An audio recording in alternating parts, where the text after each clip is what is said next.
Alhamdulillahi ala ihsani wa syukru lahu ala taufiqihi wa amtinani. Asyhadu an la ilaha illallah wahdahu la syarika lahu ta'ziman li sya'nih wa asyhadu anna Muhammadan abduhu wa rasuluhu da'ila ridwani. Allahumma salli alaihi wa ala alihi wa ashabihi wa ikhwani.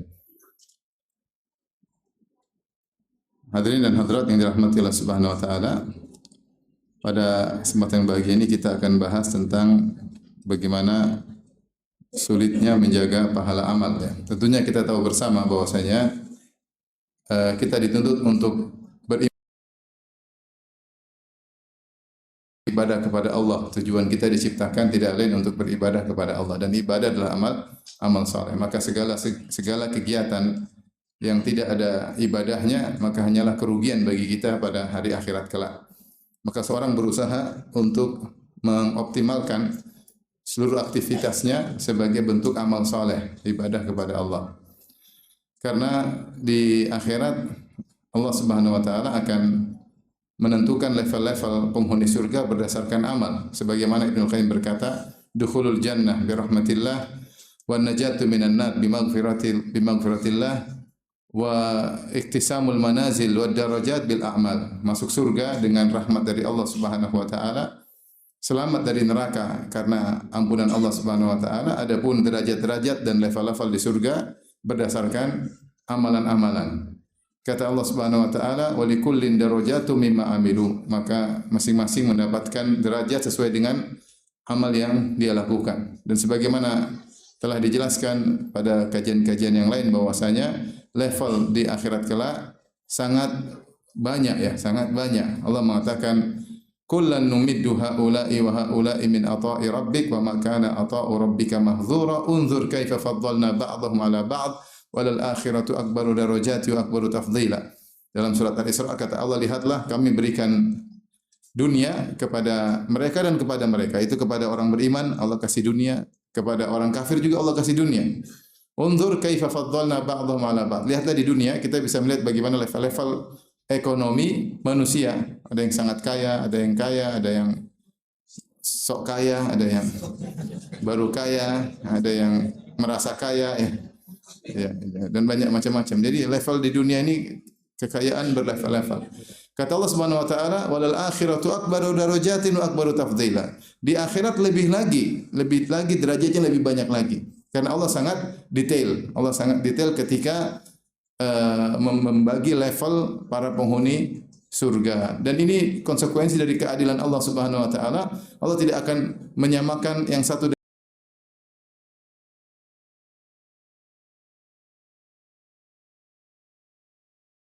dengan yang lainnya. Enggak mungkin orang malam dengan tidak salat. Enggak mungkin orang yang salat malam satu disamakan. Mesti, karena Allah Subhanahu wa taala Maha Alam memberi ajaran. Saja kata Nabi sallallahu alaihi wasallam, "La yansarifu min salati wa ma kutiba lahu illa usyruhu illa nisfuhu au thuluthuhu au rubuhu." Ada seorang selesai salat tidak dicatat amalnya kecuali hanya setengahnya atau sepertiganya atau seperempatnya atau seperlimanya atau seperenamnya atau sepertujuhnya atau seperdelapannya atau sepersembilannya atau sepersepuluhnya. Ya beda-beda satu dengan yang lain. Salatnya sama-sama tapi pahalanya beda. Allah Maha detail. Oleh karenanya seorang berusaha segala aktivitasnya agar bernilai pahala dari Allah Subhanahu wa taala. Ini perlu perjuangan. Perjuangan beramal saleh. Sementara kita di zaman ini disibukkan dengan berbagai macam kegiatan tidak bermanfaat. Nonton berita kebanyakan ya, kepo kebanyakan ya, kuliner kebanyakan ya. Kebanyakan berlebihan ya. Sehingga waktu untuk beraktivitas amal saleh semakin berkurang. Maka perjuangan terutama di zaman fitnah sampai Rasulullah SAW mengatakan, "Al-ibadatu fil harji ka hijratin ilayya." Beribadah di musim fitnah seperti hijrah kepadaku. Kenapa sampai Nabi bilang seperti hijrah? Karena musim fitnah orang banyak sibuk dengan fitnah. Nimbrung, komentar, analisa ya. Sibuk dengan fitnah. Sementara yang sibuk ibadah cuma sedikit. Maka orang yang hebat di musim fitnah tidak ikut-ikutan kepo, tidak ingin banyak tahu tentang fitnah, dia sibuk beribadah, dia seperti berhijrah kepada Nabi sallallahu alaihi wasallam. Maka ini zaman kita butuh berijtihad, bersungguh-sungguh saling menasihati untuk beramal saleh. Wa tawasau bil haq, saling menasihati dalam kebaikan, dalam kebenaran. Satu menasihati yang lain, suami menasihati istri, istri menasihati suami, ya. Kawan menasihati kawannya, kakak menasihati adiknya, adik menasihati kakaknya. sama-sama teman pengajian saling menasihati karena kita butuh beramal soleh. Kalau udah mati selesai kita nggak bisa beramal soleh. Sekarang kita masih bisa baca Quran, masih bisa ngaji, masih bisa sedekah, masih bisa tersenyum karena Allah Subhanahu Wa Taala begitu mau jemput selesai semuanya, selesai semuanya. Saya ingatkan ini kepada kita semua, terutama ibu-ibu yang sudah 60 tahun, karena masa untuk beramal soleh semakin sempit ya, semakin sedikit karena biasanya kalau rambutnya udah tua duluan meninggal biasanya. Tapi tidak pasti, tidak harus demikian. Bisa jadi yang muda meninggal duluan. Tetapi maksud saya secara umum yang rambutnya udah putih biasanya duluan meninggal dunia. Oleh karenanya kesempatan beramal soleh semakin sedikit. Jangan malah semakin tua semakin sibuk beli barang branded, semakin suka jalan-jalan seperti anak-anak, malah pingin baperlah kesana kemari lah. Sudah semakin tua semakin jauh dari amal soleh. Ini yang kita tidak inginkan. Seorang semakin bertambah usia, Islamnya semakin progresif, semakin baik. Semakin menuju pertemuan dengan Allah, semakin baik iman dan amalnya. Tapi ini semua perlu perjuangan. Perjuangan berikutnya adalah menjaga amal soleh. Kalau kita sudah beramal soleh, ada pahalanya harus kita jaga. Dan ini lebih sulit lagi daripada perjuangan yang pertama. Makanya Ibnu Al-Qayyim dalam kitabnya Al-Wabil As-Sayyib punya perkataan yang indah. Dia berkata, "Laisa asy-sya'nu ya. Wa laisa asy-sya'nu fil amal. Innama asy-sya'nu fi hifdzil amal mimma yufsiduhu wa yuhbituhu." Bukanlah perkara yang paling penting hanya sekedar beramal, tapi yang paling penting adalah menjaga amal agar tidak gugur pahalanya, agar tidak berkurang pahalanya, agar tidak rusak pahalanya. Ini perlu perjuangan lagi tersendiri agar amal soleh tidak gugur. Ya. Dalil-dalil menunjukkan bahwasanya sebagaimana ada yang disebut dengan al-hasanatul mahiyah, amal-amal soleh yang bisa menggugurkan dosa-dosa, ya, seperti firman Allah Subhanahu wa taala, wa aqimis salata tarafayn nahari wa zulafan minal lail, dalam akhir surat Hud, innal hasanati yudhibna sayyi'at. Ya. Dirikanlah salat tarafayn nahar, yaitu di pagi dan di petang hari dan juga di malam hari, salat 5 waktu, ya. Innal hasanati yudhibna sayyi'at, kata Allah, sungguhnya pahala-pahala atau kebaikan-kebaikan menghancurkan dosa-dosa. Makanya puasa bulan Ramadan menggugurkan dosa-dosa, ya. Haji yang mabrur menggugurkan dosa-dosa, haji yang mabrur yang visanya jelas, ya. Yang mabrur menggugurkan dosa-dosa, umrah menggugurkan dosa-dosa, banyak, ya. Amal saleh, sedekah menggugurkan dosa-dosa, banyak. Nah, kebalikannya juga ada juga as-sayyi'at al-muhbitat, dosa-dosa yang menggugurkan pahala-pahala. Ini harus kita kenali. Kebanyakan orang hanya mengenali pahala yang menggugurkan dosa-dosa, tidak belajar tentang dosa-dosa yang menggugurkan apa? Pahala. Makanya Ibnu Qayyim berkata dalam kitabnya Al-Wabil As-Sayyib, dia berkata rahimahullah, wa aktsarun nasi ma indahum khabarun minas sayyi'at allati tuhbitul hasanat. Dan mayoritas manusia mereka tidak punya ilmu tentang dosa-dosa yang bisa menggugurkan pahala-pahala, ya. Jadi kita pada kesempatan kali ini ingin belajar apa sih dosa-dosa yang bisa menggugurkan pahala-pahala agar kita waspada. Percuma kita beramal soleh banyak-banyak namun ternyata gugur. Mana yang lebih mengenaskan? Seorang beramal soleh pahalanya banyak terus gugur, atau tidak beramal soleh dari awal? Mana lebih mengenaskan? Lebih mengenaskan gugur. Udah duit banyak ternyata tidak ada. Iya enggak? Itu lebih menderita daripada sejak awal tahu saya tidak punya duit. Daripada misalnya nyangka saldonya banyak ternyata enggak ada, kosong. Itu lebih menyedihkan, dia menyangka saldonya banyak, sudah siap-siap mau beli ini, mau beli anu, mau beli ini. Ternyata enggak ada, omong kosong. Daripada yang memang dari awal tidak tahu. Ada saya punya kawan yang cerita lucu, cerita nyata ini. Saya punya kawan. Mau cerita enggak? Ini gambaran aja. Jadi dia masuk dalam ada proyek, katanya proyek untungnya sekian miliar, maka kemudian dia sudah senang. Di tengah jalan menuju proyek tersebut, dia sudah ngobrol sama kawannya, mereka berdua jalan. Di tengah jalan mereka mulai ngobrol. Dia sudah yakin dapat proyek tersebut. Akhirnya ditelepon sama mamanya, "Mak, nanti mama dapat ratusan juta dari saya, insya Allah, Mak, ya, ratusan juta." Iya, dia udah yakin dapat untung. Terus dia telepon lagi saudaranya. Akhi, ente punya utang berapa? Ratusan juta. Udah, pokoknya saya yang bayarin, aman. Lunas semua, saya yang bayarin. Luar biasa. Utang berapa? Saya lunasin. Ini teman saya di luar negeri, bukan di sini ya. Itu teman saudaranya saking senangnya langsung umroh. Umroh. Dia di Taif langsung umroh. Dia di Jeddah langsung umroh. Saking senangnya utangnya udah lunas ya. Udah pokoknya rencana-rencana mulai rencana bikin ini kasih adik-adiknya ke semua. Terus ngobrol sama temannya. Terus kau gimana? Ngomong-ngomong mobil Lexus harganya berapa? Mulai ngomong mobil. Sampai di ujung ternyata proyek palsu. Lebih mengenaskan mana? Menyangka dapat untung ternyata nggak ada atau sama sekali memang tahu nggak punya uang. Lebih nggak tahunya dari awal daripada ternyata tertipu, mengenaskan. Dan gambaran orang mengenaskan ini Allah sebut dalam Al-Quran. Ya. Qul hal nunabbi'ukum bil akhsarina a'mala. Hal nunabbi'ukum bil akhsarina a'mala alladzina dhalla sa'yuhum fil hayatid dunya wa hum yahsabuna annahum yuhsinuna sun'a. Dalam surat Al-Kahfi ayat 102 ya. Kata Allah, qul hal nunabbi'ukum bil akhsarina a'mala. Maukah kami kabarkan kepada kalian tentang orang yang paling merugi amalannya, paling merugi. Siapa mereka? Alladzina dhalla sa'yuhum fil hayatid dunya, yang mereka sesat di dunia, wa hum yahsabuna annahum yuhsinuna sunnah, sementara mereka menyangka mereka telah beramal soleh dengan sebaik-baiknya. Ini yang paling merugi. Dia kalau dari awal tahu saya enggak punya amal masih mending. Dia menyangka dia beramal soleh, ternyata pahalanya enggak ada. Ini lebih mengenaskan. Lebih mengenaskan. Demikian dalam surat Al-Furqan kata Allah, qadimna ila ma amilu min amalin faja'alnahu haba'an mantsura. Kami datangi kepada amal yang telah mereka kerjakan, faja'alnahu haba'an mantsura, tiba-tiba kami jadikan amalan tersebut seperti debu yang berterbangan. Itu di akhirat kelak diperlihatkan pahala mereka udah senang. Lalu Allah jadikan pahala tersebut seperti debu yang berterbangan. Ini mengenaskan. Ini mengenaskan. Demikian juga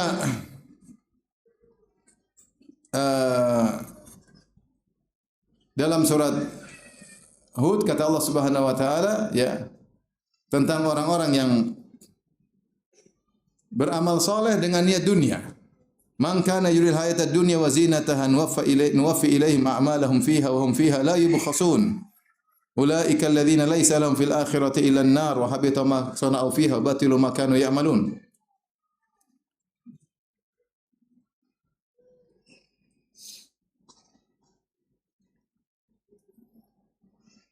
Surat Hud ayat 15 dan 16. Kata Allah, siapa yang menghendaki kehidupan dunia dan perhiasannya, dia beramal soleh tapi dia niatnya untuk dunia.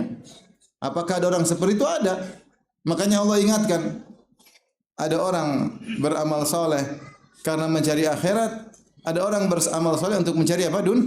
Dunia. Ketika para sahabat aja perang dalam perang Uhud, ternyata ada yang melanggar. Allah mengatakan, minkum may yuridud dunya wa minkum man yuridul akhirah. Di antara kalian ada yang mencari dunia dengan perang Uhud, dengan jihad mencari dunia, dan di antara kalian yang mencari apa? Akhir. Itu sahabat. Amalnya luar biasa, jihad. Tetapi ada yang jihad mencari dunia, ada yang jihad mencari apa? Akhirat. Tapi Allah telah ampuni mereka. Wala qad afa ankum, Allah telah ampuni kalian, kata Allah Subhanahu wa taala. Tapi ini pelajaran bagi kita. Bahwasanya apa yang menimpa sahabat sangat mungkin menimpa kita. Beramal akhirat tapi cari apa? Dunia. Ini dia menyangka dapat pahala, ternyata tidak ada, mengenaskan. Kata Allah, "Man kana yuridul hayatad dunya wa zinataha nuwaffi ilaihim a'malahum fiha wa hum fiha la yubkhasun." Barang siapa beramal saleh untuk mencari dunia dan perhiasannya, kami akan penuhi ganjaran mereka di dunia. Makanya para ulama mengatakan siapa yang riya, siapa yang cari dunia dikasih. Orang yang ingin misalnya populer dengan dakwanya, Allah kasih popularitas, Allah kasih ketenaran. Allah kasih ketenaran. Seperti dalam hadis, Allah hadirkan orang yang jihad. Maka Allah bertanya, apa yang kau lakukan dengan nikmat yang aku berikan kepadamu? Ketika qataltu fika hatta tusyhid, ya Allah, aku jihad sampai aku mati syahid karena engkau. Kata Allah, kadzabta walakin qatalta liyuqal annaka jari. Kau dusta, tetapi kau berperang supaya dikatakan kau jagoan, pemberani. Wa qad qil, dan telah dikenal engkau sebagai jagoan. Artinya Allah kasih.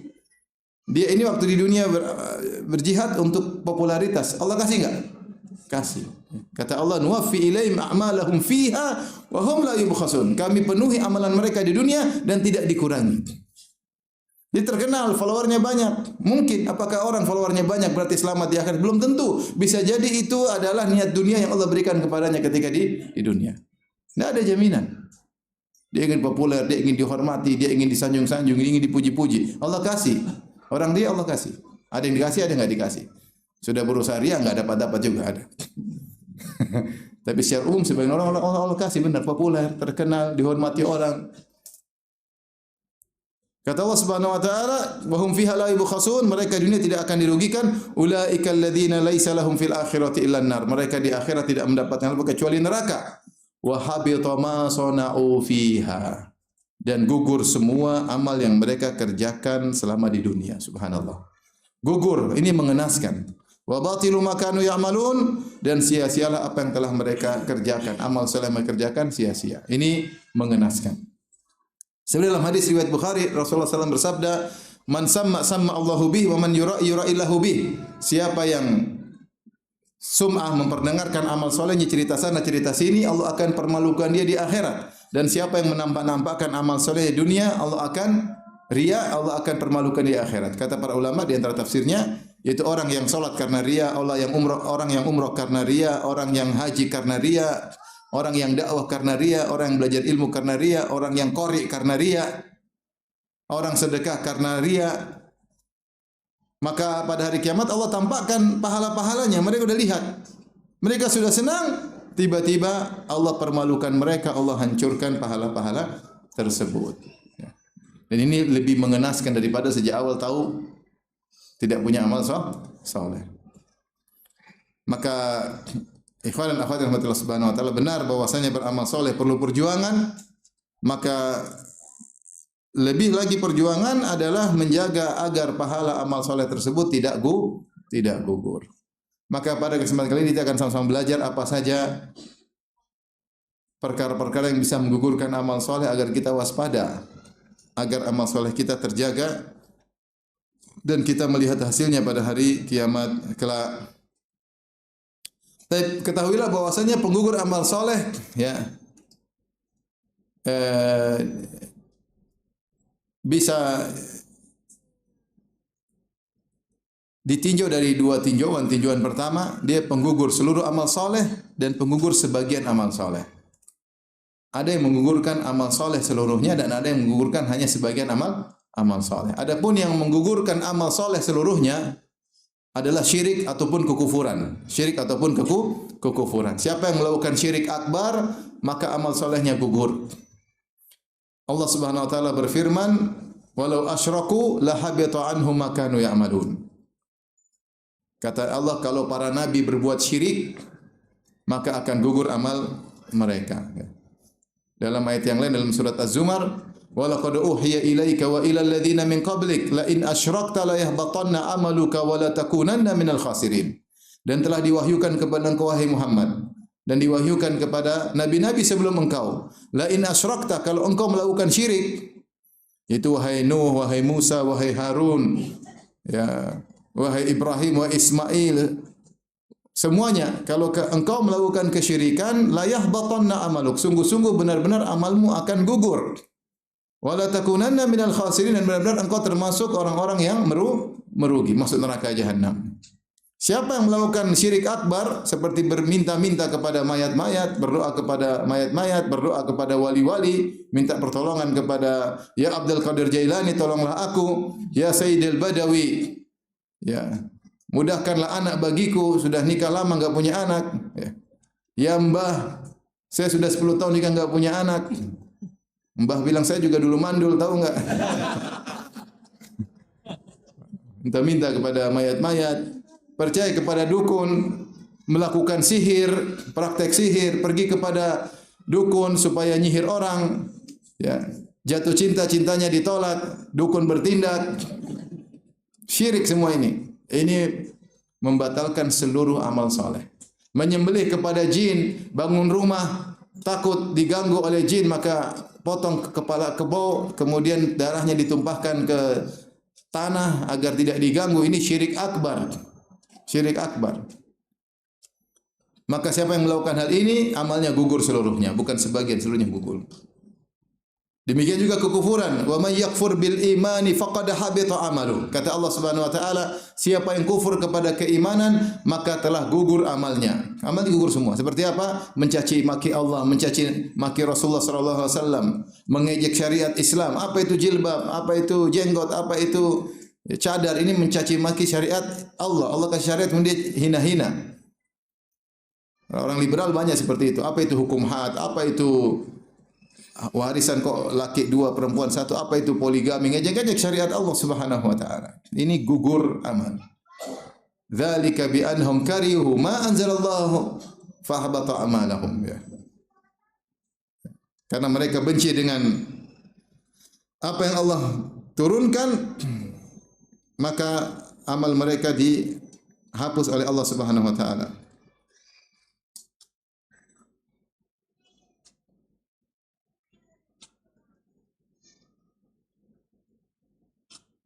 Dalam surat Muhammad ayat 9. Kata Allah, "Dzalika bi annahum karihu ma anzalallah." Hal itu karena mereka benci dengan apa yang Allah turunkan, yaitu syariat Allah, mereka enggak suka. Mereka ingin merubah syariat Allah. Fa ahbata amalahum, maka amalan mereka gugur. Ngeri. Ini gugur semuanya. Gugur semuanya. Maka seorang waspada, ada penggugur amal, dia sudah beribadah lama-lama gugur amalnya. Sudah beribadah 60 tahun syirik, gugur amalnya. Gugur amalnya. Dan pendapat ada khilaf dengan para ulama, apakah gugur ketika dia beramal saleh ataukah gugur ketika dia meninggal dunia. Pendapat Al-Imam Malik rahimahullahu taala bahwasanya kapan seorang melakukan syirik, gugur amalnya ketika itu. Taruhlah dia sudah beribadah 60 tahun. Pada umur 61 kemudian dia percaya sama dukun, maka seluruh amalnya gugur. Dia pernah haji, dia pernah umrah, dia pernah berbakti sama orang tua, dia pernah taat kepada suami, dia pernah baca Quran, dia pernah khatam Quran, dia pernah puasa 30 tahun, semuanya gugur, mulai dari nol seperti Pertamina.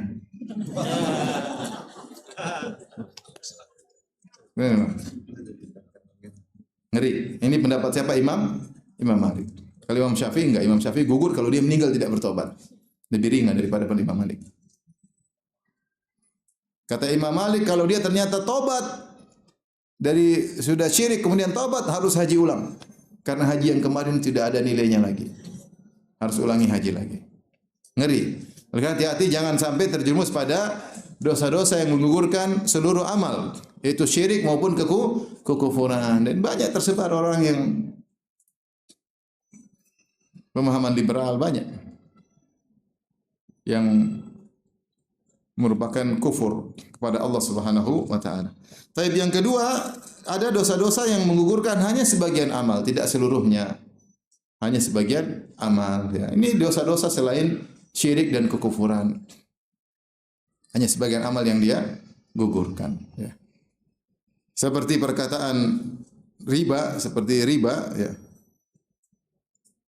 Aisyah radhiyallahu taala anha menegur Zaid bin Arqam ketika beliau tahu Zaid bin Arqam melakukan praktek riba bil ainah, maka kabarkan kepada Zaid, innahu qad abtala jihadahu ma'a Rasulillah sallallahu alaihi wasallam illa ayyatub. Kata Aisyah, sampaikan kepada dia bahwasanya dia telah menggugurkan pahala jihadnya bersama Nabi kecuali dia bertaubat. Ya, tidak semua amal gugur, tapi dia melakukan riba maka pahala jihadnya gugur. Jihad pahalanya kayak apa? Gara-gara riba gugur, ngeri. Ya. Maka ini jenis penggugur amal, ada yang gugur semuanya, ada yang gugur sebagian amal.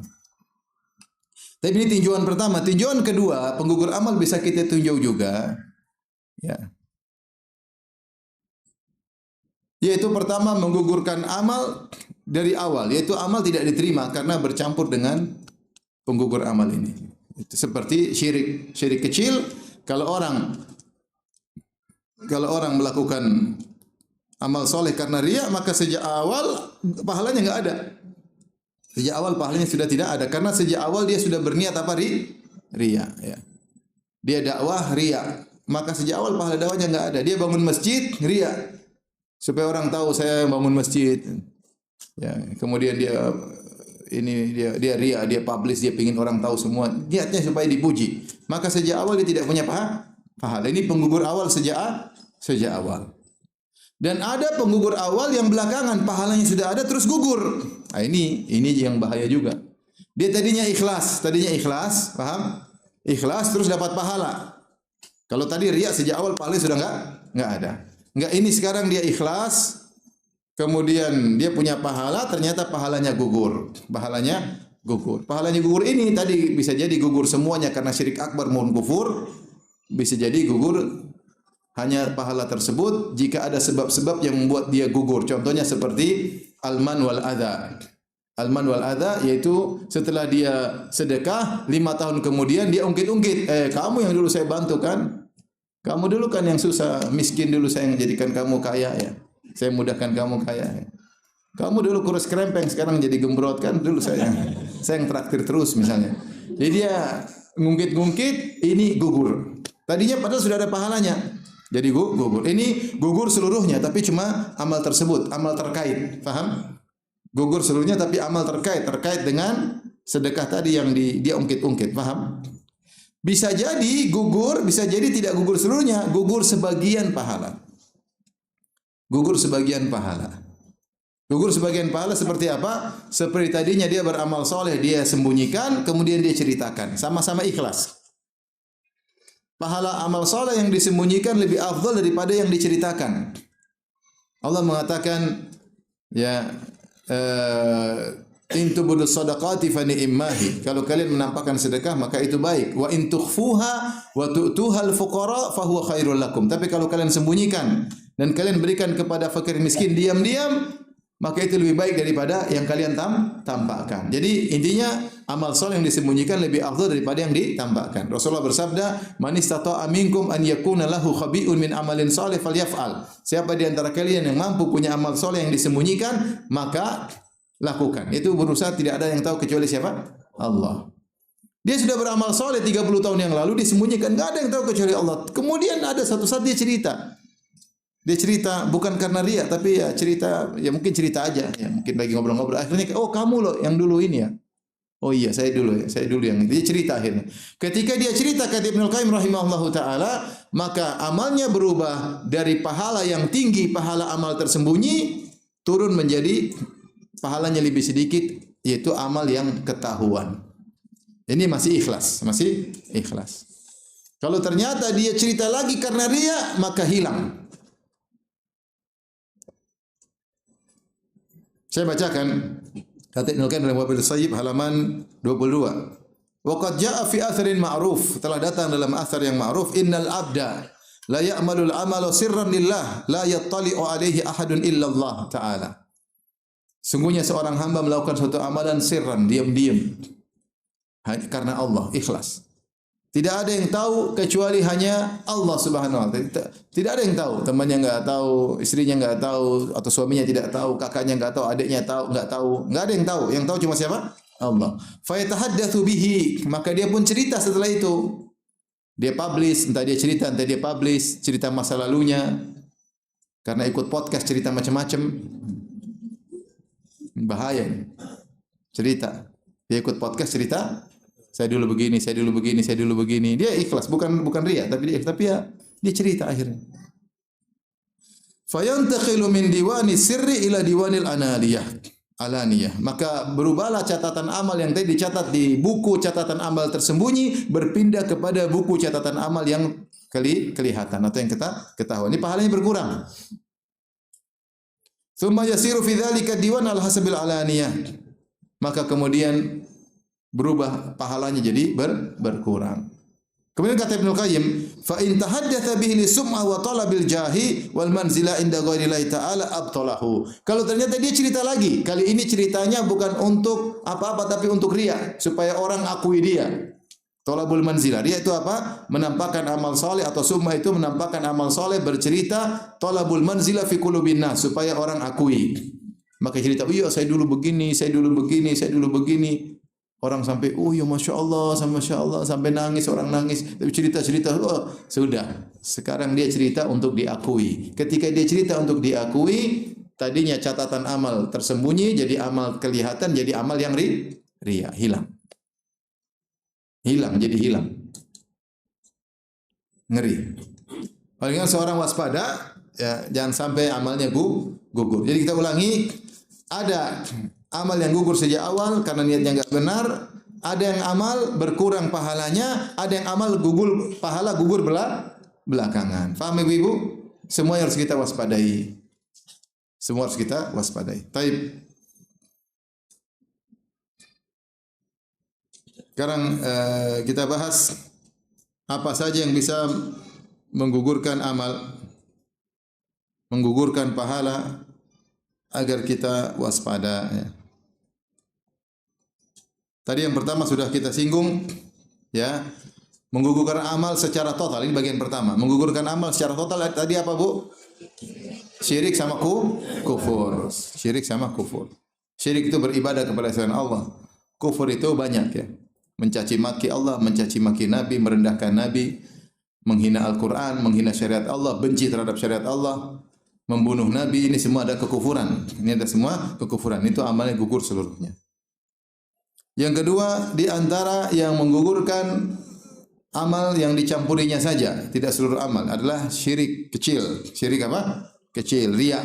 Apa itu riya? Menampakkan amal talaban li manzilatin talabul manzilah fi qulubin nas. Menampakkan amal atau menceritakan amal riya dan sum'ah supaya diakui oleh orang lain. Oh, ternyata ya. Iya, memang saya begitu. Ah, itu sudah. Ternyata saya baru tahu, Ustaz ternyata gitu. Iya, saya dulu saya sembunyikan, sekarang baru saya riya. Hati-hati, hati-hati. Ngeri. Ya. Kalau dari awal gugur sejak awal, kalau belakangan bisa gugur belakangan. Ini riya. Dan ini yang sangat dikhawatirkan oleh Nabi sallallahu alaihi wasallam. Akhafu ma akhafu alaikum asyirkul asghar. Fasu'ila anhu qala ar-riya. Yang paling aku khawatirkan menimpa kalian yaitu para sahabat adalah syirik kecil. Ditanya apa syirik kecil, kata Nabi ar-riya, yaitu beramal soleh diperlihatkan untuk dipuji atau disanjung. Termasuk dalamnya sum'ah. Sum'ah adalah memperdengarkan. Dalam hadis yang lain juga Rasulullah SAW ketika sahabat sedang berkumpul ngobrol tentang Dajjal, maka Rasulullah SAW berkata, ala ukhbirukum bima huwa akhwafu alaikum indi min fitnatil masjid Dajjal. Maka aku kabarkan kepada kalian tentang suatu amalan suatu perbuatan atau fitnah yang lebih aku khawatirkan daripada fitnah Dajjal. Qalu bala ya Rasulullah, apa yang lebih ngeri daripada fitnah Dajjal? Kata Rasulullah SAW, asyirkul khafi, syirik yang samar. Yaqumur rajulu fayusalli fayuzayyina salatahu lima yara min nadhar rajuli ilaihi. Seorang berdiri kemudian dia salat, dia bagus-baguskan salatnya karena dia tahu ada orang sedang perhatikan. Dia supaya dipuji. Dia salat, dia bagus-bagus salatnya. Dia jadi imam, Allahu Akbar. Biasanya dia baca qul huwallahu ahad sama qul a'udzu birabbin nas. Tahu dia baca Allahu Akbar, tahu ada orang dia di belakang. Ini Pak Bupati nih. Akhirnya dia rubah jadi surat Al-Baqarah.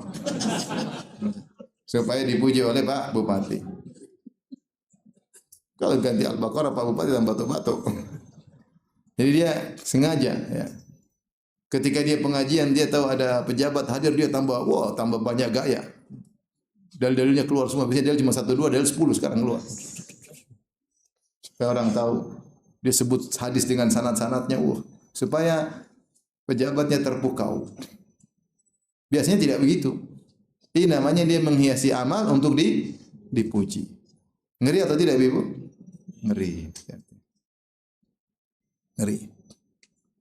Maka seorang jangan beramal soleh karena mencari pengakuan manusia. Ngapain cari pengakuan manusia? Apa faedahnya manusia ngakuin kita? Tidak ada faedahnya. Faedahnya itu kalau kita diakui oleh Allah. Satu dunia ngakuin kita, tapi kalau kita buruk di hadapan Allah, nggak ada faedahnya. Satu dunia muji kita, kasih like semua, jempol tangan, jempol kaki semua. Satu dunia. Tapi kalau Allah tidak akui, percuma, nggak ada faedahnya. Nggak ada faedahnya.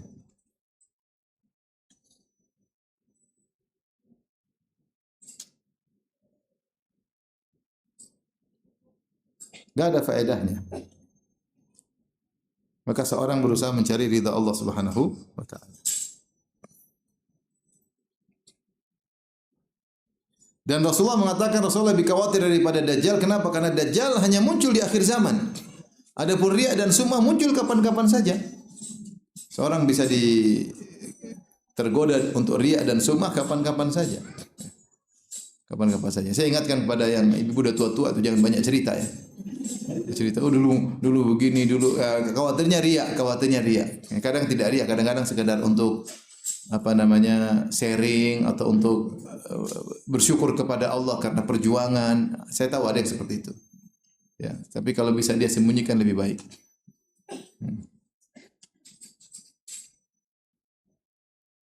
Tidak semua yang cerita kemudian riya, tapi rawan, potensi riya sangat besar. Makanya para sahabat dulu suka menyembunyikan amal soleh mereka. Taib.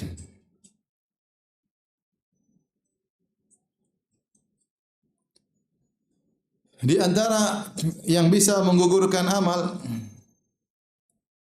adalah dzunubul khalawat. Dzunubul khalawat itu dosa yang dilakukan ketika bersendirian. Dosa-dosa yang dilakukan ketika bersendirian. Ibnu Majah meriwayatkan dari Thauban radhiyallahu anhu dari Nabi sallallahu alaihi wasallam, beliau berkata, la a'lamanna aqwaman min ummati ya'tuna yaumal qiyamati bihasanati amsali jibali tihamah bidan fayaj'aluha Allah azza wa jalla haba'an manthura. Sungguh aku benar-benar mengetahui suatu kaum dari umatku, mereka datang pada hari kiamat dengan membawa pahala sebesar gunung Tihamah, yaitu silsilah pegunungan Tihamah. Pahalanya banyak sekali. Bergunung-gunung pahalanya dan dihadirkan pada hari kiamat. Dia lihat pahalanya. Ternyata kata Nabi sallallahu alaihi wasallam, faja'alahu Allahu haba'an manthura. Allah fayaj'aluhu Allahu azza wa jalla haba'an manthura. Allah jadikan seperti debu yang berterbangan. Itu gunung semuanya hancur, tidak ada nilainya. Qala Thauban berkata, ya Rasulullah, sifhum lana. Siapa mereka itu ya Rasulullah? Sifatkanlah mereka itu siapa? Jallihum lana. Jelaskan kepada kami. Alla nakuna minhum wa nahnu la na'lam. Jangan sampai kami termasuk orang-orang tersebut pada hari kiamat kelak sementara kami tidak sadar. Qala ama innahum ikhwanukum min jildatikum. Mereka itu adalah saudara-saudara kalian, bahkan dari bangsa kalian. Wa ya'khuduna minal lail kama ta'khudun. Dan mereka juga beribadah di malam hari seperti kalian. Walakinnahum aqwamun, akan tapi mereka itu ada kesalahannya apa? Walakinnahum aqwamun idza khalau bi maharamillah intahaquha. Tapi mereka kalau sudah bersendirian dengan maksiat mereka melanggarnya. Ini disebut dengan istilah para ulama dengan dzunubul khalawat, yaitu dosa yang dilakukan ketika bersendirian. Ini yang mengerikan. Oleh karenanya para ulama bahas apa maksud hadis ini? Karena siapa sih yang selamat dari dosa seperti ini? Namanya orang maksiat diam-diam, sembunyi-sembunyi. Ya. Apakah setiap kita melakukan dosa tatkala bersendirian kemudian menggugurkan amal soleh kita? Maka dibahas oleh para ulama. Ada beberapa pendapat tadi mengatakan maksudnya orang munafik. Ya. Yastakhfuna minan nas wala yastakhfuna minallah. Seperti dalam surat Al-Quran. Yaitu mereka menyembunyikan ketika di hadapan manusia mereka berlagak soleh, ketika di hadapan Allah bersendirian mereka ketahuan. Mereka orang munafik. Ada yang mengatakan mereka orang-orang yang riya. Orang-orang yang riya selalu menampakkan amal soleh di depan orang, penampilan soleh, tapi kalau sendirian mereka selalu bermaksiat, bermaksiat. Ya. Ada yang mengatakan mereka ini adalah orang ketika bersendirian melakukan zina dengan keberanian, tanpa ada rasa menyesal, tanpa ada rasa takut. Karena Rasulullah mengatakan innahum kanu qaumun lakinnahum qaumun idza khalau. Ketika mereka bersendirian, mereka melakukan. Jadi kebiasaan mereka selalu demikian. Beda dengan orang sekali-sekali hawa nafsunya menguasainya. Lagi tengah jam 12 malam tiba-tiba nonton film Korea.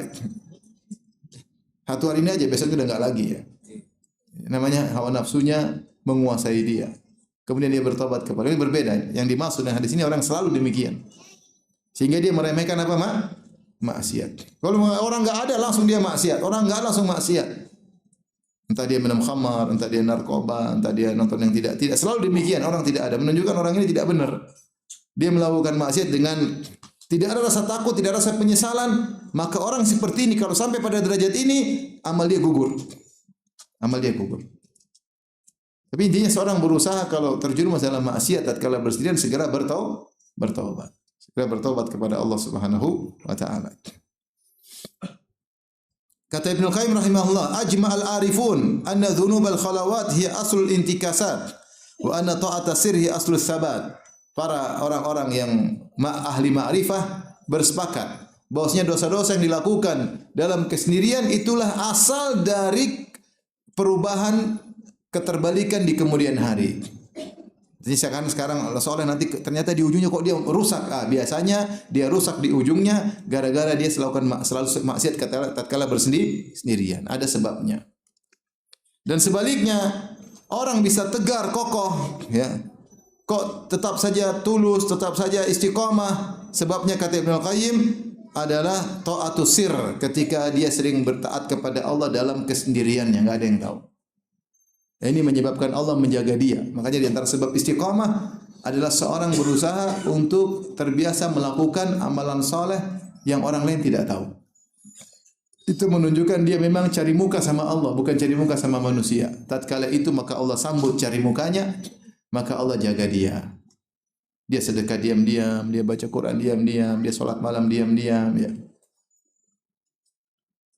Sehingga silaturahmi juga tidak pamer-pamer ke orang, ya.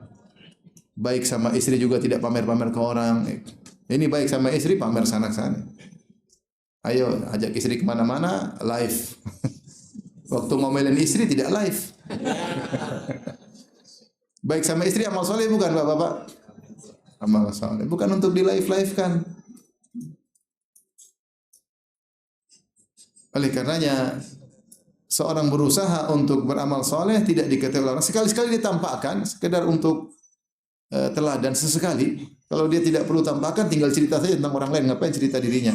Ya, kalau bisa. Kalau sekali-sekali dia cerita memang perlu sesekali, bukan terus-terusan. Bukan terus-terusan. Karena potensi riya sangat luar biasa. Tidak ada yang bisa jaga hatinya. Hati ini berubah-ubah. Sekarang ikhlas 5 menit kemudian bisa riya. Sesuai dengan situasi dan kondisi. Maka seorang ketika beramal soleh dalam kesendirian, maka itu sebab dia istiqamah. Kata Suhnun, iyyaka an takuna aduwan li iblis fil ananiyah sadiqan lahu fis sirr. Hati-hati jangan sampai kau sok jadi musuhnya iblis ketika di hadapan orang, tapi ketika sendirian jadi kawan dekat iblis. Tapi di antara maksiat yang bisa menggugurkan amal adalah ghibah.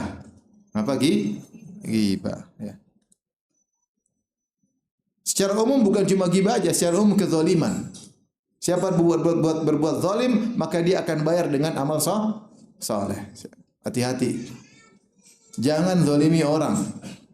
Kalau zalimi orang kita bayar dia dengan apa? Amal saleh. Makanya saya bilang pastikan kalau ada masalah kita yang terzalimi, pastikan. Kalau kita yang terzalimi aman. Hak kita enggak kembali di dunia, lebih baik dikembalikan di akhirat. Di dunia kita, misalnya uang kita hilang 100 juta, dia ambil oleh orang. Kita minta-minta enggak dikasih.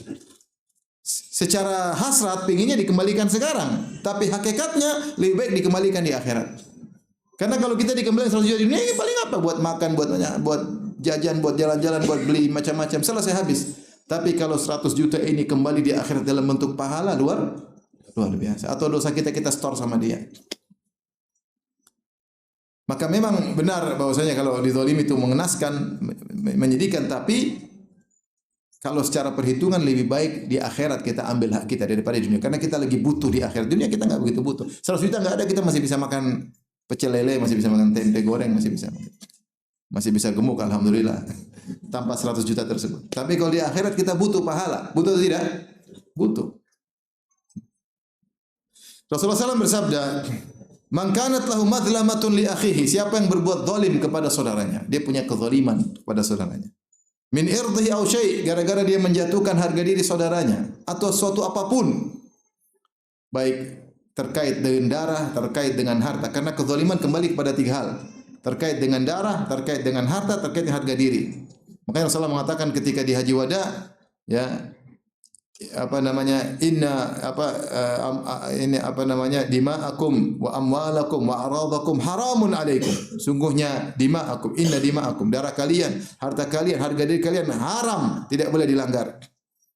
Di sini Rasulullah SAW sebutkan, man kanat lahu madlamatun li akhihi min irdhi aw syai'. Siapa yang mendolimi saudaranya gara-gara terkait dengan harga diri, karena kalau mendolimi orang terkait dengan jiwa atau harta, biasanya orang sadar. Dia ngerti, tapi kalau dia ngeh, tapi kalau dia mendolimi orang terkait harga diri, dia tidak ngeh biasanya. Dia nganggap enteng, dia terang gibah. Dia anggap enteng. Maka kata Nabi SAW, "Falyatahallalhu minhul yaum." Maka hendaknya dia minta dihalalkan kepada saudaranya hari ini juga. Dia minta dihalalkan. Kalau dia punya kezaliman, datang minta maaf. Datang minta maaf, kasih hadiah, kasih apa. Sampai kata Syekh Utsaimin, kalau kau gibah orang, datang sama dia. Kalau ketahuan kau telah gibah sama dia, datang. Saya minta maaf, saya pernah gibah kamu, saya tahu ya. Bisakah maafkan saya? Oh, enggak bisa. Ya sudah, saya kasih kau uang 5 juta, mau enggak? Kalau dia mau, kasih aja. Benar. Daripada repot di akhirat. Jangan-jangan gibah dia bisa menggugurkan entah pahala haji kita, pahala umroh kita, sayang. Kalau perhitungan umroh sekarang 25 juta, 5 juta mending kasih 5 juta daripada pahala umroh hilang. Benar atau tidak? Benar ya. Kalau bisa kasih duit, kasih. Qabla alla yakuna dinar wala dirham. Sebelum datang hari di mana tidak ada lagi dinar dan dirham. Hari kiamat tidak ada dinar, tidak dirham. Kita dibangkitkan dalam kondisi ya, hufatan, uratan, gurlan, buhman. Tidak pakai alas kaki, tidak berpakaian, belum disunat, buhman, tidak ada yang kita bawa. Sebagaimana kita lahir tidak bawa apa-apa, kita meninggal juga tidak bawa apa-apa. Membayar pakai apa? Kalau dunia masih bisa bayar dinar, dirham. Kata Nabi, aturannya bagaimana kalau kita zalimi orang? In kana lahu amalun shalih ukhidha minhu biqadri madlamati. Kalau dia punya amal saleh, maka harus bayar ke orang tersebut sesuai dengan kadar kezalimannya, dia bayar. Ngeri. Wa in lam takun lahu hasanat. Kalau ternyata dia tidak punya kebaikan atau dia sudah bayar ternyata sudah habis kebaikannya, ukhidha min sayyiati sahibihi fahummil alaihi. Maka dosa-dosa kawannya tersebut diambil, dia yang pikul. Ngeri, ini kezaliman apapun.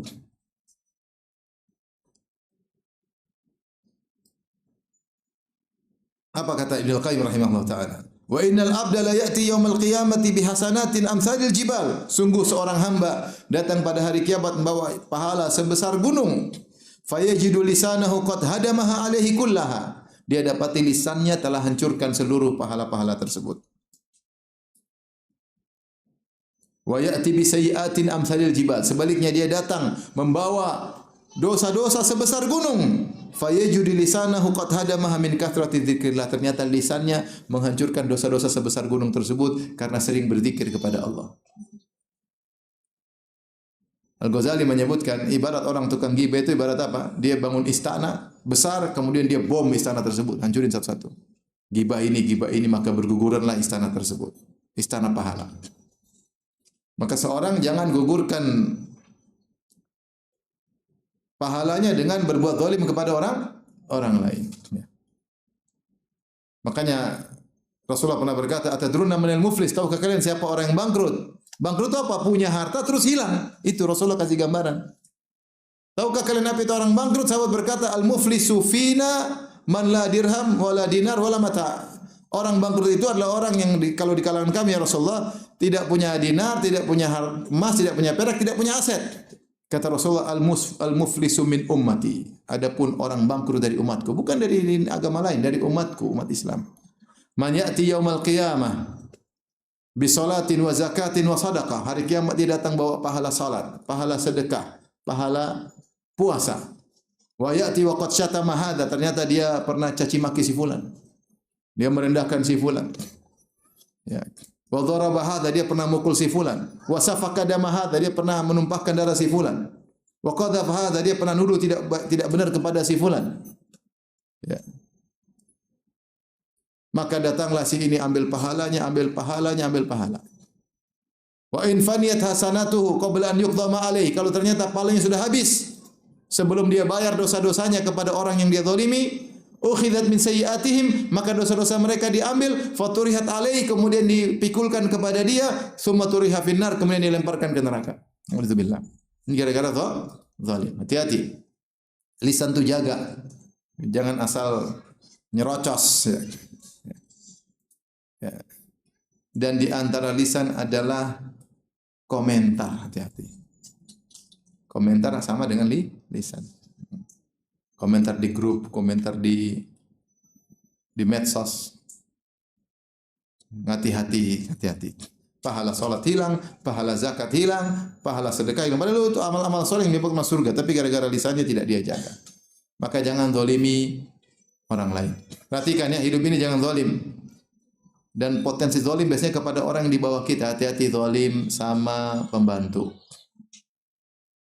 Hati-hati zalim sama pegawai. Hati-hati zalim sama orang dekat tetangga. Hati-hati zalim sama istri. Bapak, hati-hati. Hati-hati zalim sama siapa? Istri, hati-hati. Semakin banyak istri harus semakin waspada. Jangan zalim, hati-hati, ngeri. Ibu-ibu hati-hati jangan zalim sama suami, hati-hati. Ini ibu-ibu nih zalim sama suami. Hak suami apa? Ya. Apa hak suami ibu-ibu?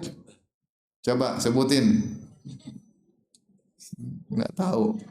Tahu tapi pura-pura enggak tahu. Kalau hak suami tidak dinunaikan berarti zalim. Jangan bilang, "Ustaz, suamiku pemaaf." Sekarang pemaaf. Di akhirat dia ingin dapat bidadari. Emang dia maafkan anti? Belum tentu. Maka jangan zalim. Karena kalau kita zalim, pahala kita habis. Kita transfer sama orang yang kita zalimi. Dan suatu yang mengenaskan, biasanya orang kita gibah itu orang kita tidak suka, ya enggak? Apa kita gibah orang kita sukai? Enggak, kita gibah orang kita benci. Ternyata orang kita benci tersebut nyedot pahala kita. Menjengkelkan atau tidak? Menjengkelkan. Makanya datang seorang dikatakan kepada seorang ulama, orang bilang, "Saya dengar kau telah menggibah saya." Kata orang ulama ini, "Ngapain saya gibah kau? Rugi. Kalau saya mau gibah, saya gibah bapak dan ibu saya. Mereka yang berdua berhak mengambil pahala saya. Ente ngapain? Rugi." Baik. Di antara yang menyebabkan pahala jadi gugur adalah hasad. Datang dalam sebagian riwayat, meskipun riwayat ini hadisnya diperselisihkan, tapi maknanya benar. Kata Nabi SAW, "Iyyakum wal hasada, fa innal hasada ya'kulul hasanat kama ta'kulun narul hatab." Waspadalah kalian dari hasad. Sungguhnya hasad itu memakan pahala-pahala seperti api memakan kayu yang dibakar. Kita kalau ada api kita bakar, ada kayu kita bakar, cepat enggak kayu tersebut terbakar? Cepat, apinya menyala, makan. Nah, kira-kira hasad seperti itu, memakan pahala kita begitu banyak, cepat. Maka kalau dalam kita hasad, kita harus lawan, jangan hasad. Kalau hasad kita puji orang kita hasad. Kalau hasad kita bilang, ngapain saya protes sama keputusan Allah? Ngapain saya hasad kepada nikmat yang Allah berikan pada dia? Belum tentu bisa saya syukuri. Antum lihat orang punya mobil, misalnya mobil Lexus. Antum mobilnya apa? Mobil Wuling. Tentu beda harganya ya. Jangan hasad. Antum kalau mobil Wuling mungkin dihisab Allah masih bisa jawab. Lexus belum tentu.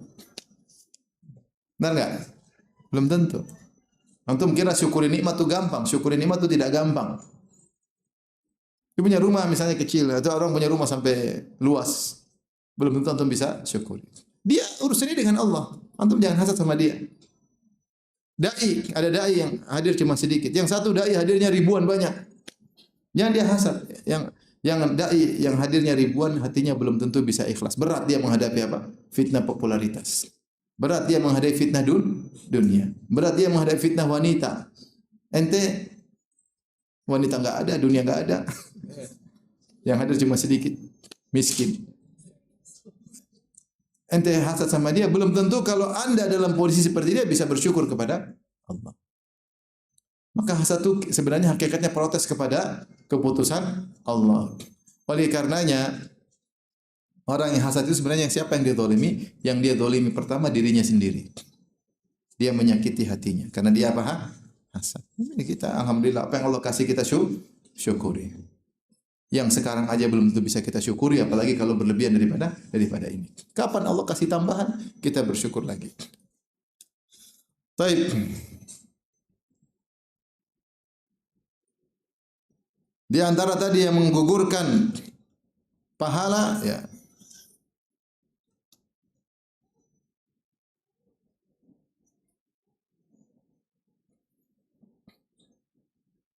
meninggalkan salat asar. Kata Allah Subhanahu wa taala, kata Nabi sallallahu alaihi wasallam, "Man taraka salatal asar faqad habita amaluh." Siapa yang melakukan salat asar maka telah gugur amalnya, ya. Di antara yang menggugurkan pahala adalah tadi riba. Tadi sudah disebutkan perkataan Aisyah. Sampaikan kepada si fulan, innahu qad abtala jihadahu ma Rasulullah sallallahu alaihi wasallam illa an yatub. Dia melakukan riba, maka dia telah menggugurkan dosa pahala jihadnya kecuali dia bertobat kepada Allah Subhanahu wa taala. Di antara yang menggugurkan pahala adalah bersumpah mendahului Allah Subhanahu wa taala atas nama Allah tanpa ilmu. Ceritanya ada dua orang saling bersaudara atau saling berteman dari Bani Israel. Yang satu tukang maksiat, yang satu orang soleh. Maka orang soleh ini terus menegur tukang maksiat. Dia mengatakan, ya fulan, aksir, wahai fulan, berhentilah dari maksiatmu. Si fulan temannya ini tidak peduli maksiat lagi. Suatu hari ketemu lagi maksiat lagi, dia tegur lagi, ya fulan, aksir, wahai fulan, berhentilah dari maksiatmu. Waktu lain lagi dia maksiat lagi, lebih parah lagi. Akhirnya si orang ini marah. Dia mengatakan, ya fulan aksir, wahai fulan berhentilah.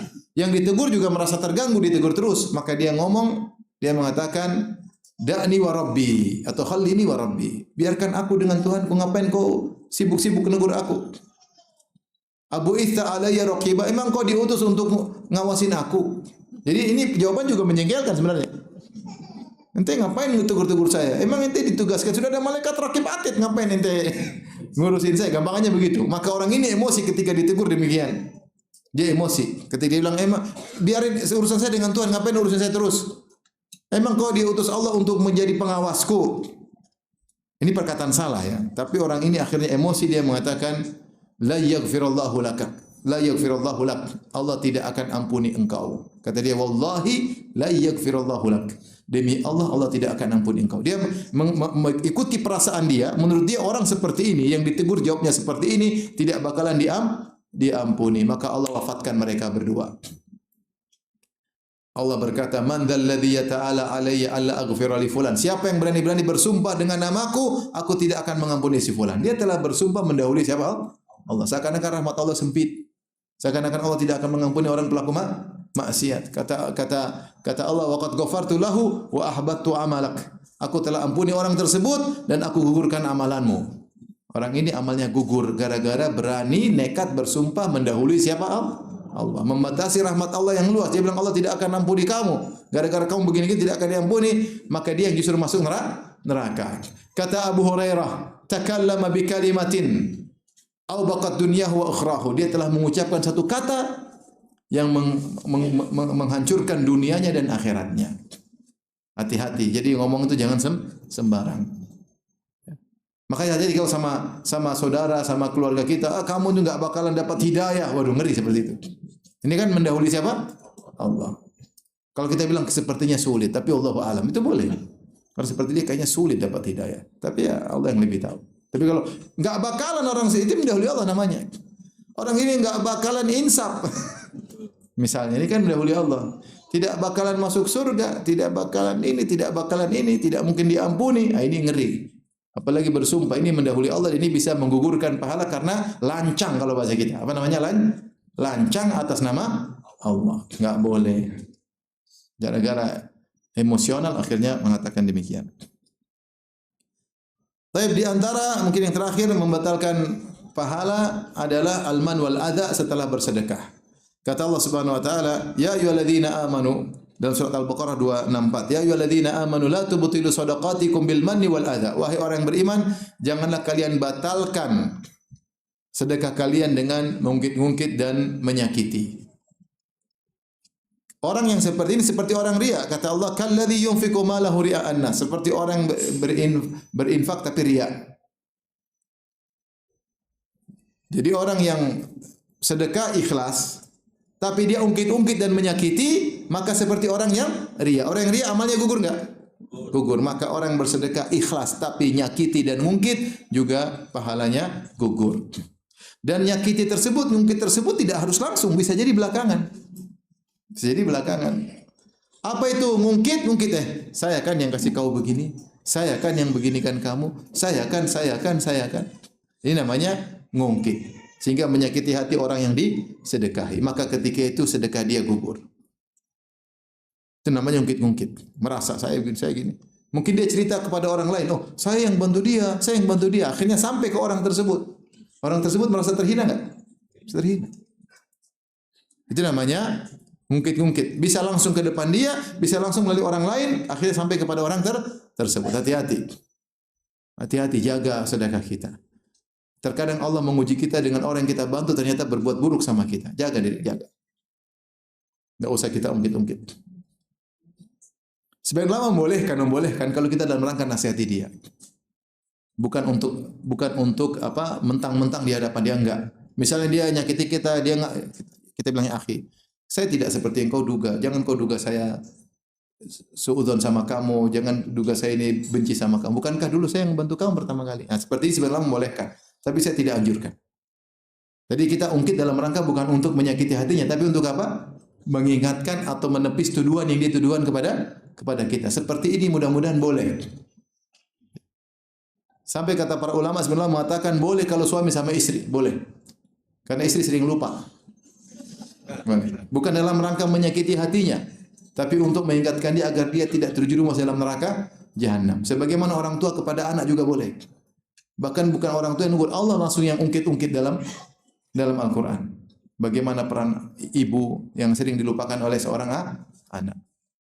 Hamalatu ummuhu kurhan wa wada'atuhu kurhan.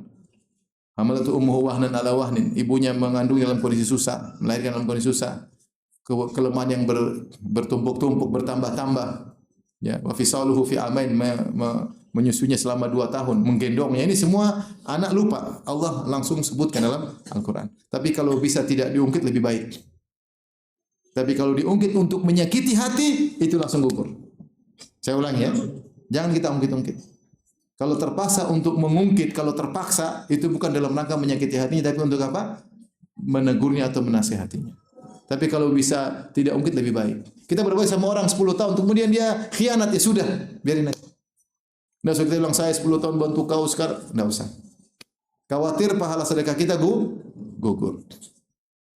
Sebagian ulama kalau tidak salah Al-Qurtubi rahimahullah dalam tafsirnya dia menyebut tentang pahala berlipat ganda ketika dia masih ayat tentang pahala sedekah bisa berlipat ganda. Dia mengatakan dalam hadis Rasulullah mengatakan siapa yang bersedekah dengan harta yang halal meskipun hanya sepenggal korma maka Allah terima dengan tangannya lantas Allah kembangkan pahala tersebut menjadi besar.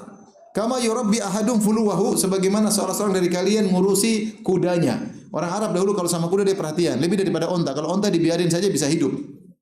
Taruh di rumput mah. Tapi kalau kuda supaya harus dipelihara, dirawat dan dia harus dilatih supaya dia bisa lari cepat, maka dilatih perhatian. Kata Nabi, Allah akan perhatian pahala sedekah orang yang meskipun sedekah 1 butir korma tapi dari harta yang halal. Allah pelihara sedekah tersebut, pahalanya menjadi besar sesuai dengan kehendak Allah Subhanahu wa taala. Namun kalau dia alman wal adha maka selesai. Maka tidak lagi dipelihara oleh siapa? Allah. Ini tafsiran sebagian ulama. Tapi alman mungkin al-adha menyakiti seperti gini. Kau itu makanya jangan blow on ini. Jadi orang kok on. Bisa. Itu namanya kasih tapi apanya? Nyakiti. Ente bahlul ini. Kapan minta-minta terus? Sampai kapan jadi bos? Kamu itu gimana? Itu namanya nyakiti.